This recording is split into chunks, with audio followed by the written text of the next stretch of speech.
తెప్పరమను కాలము ఎప్పుడు దేవతలకెల్ల ఇష్టం నీ యొప్పిదము కృష్ణుడు అడగిన తప్పే కదా తల్లి నీవు తల్లడపడగను.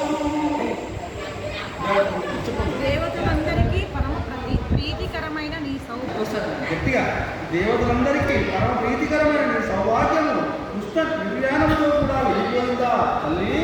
ఇప్పుడు నీకు ఆపద వచ్చింది, అందుకని నువ్వు జారిస్తున్నావా అమ్మా? ఇట్లా రంగదేవుడు పలికేసరికి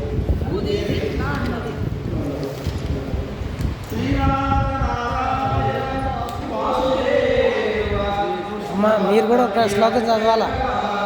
రోజు బాగాలేదు, రేపు రేపు చదవండి.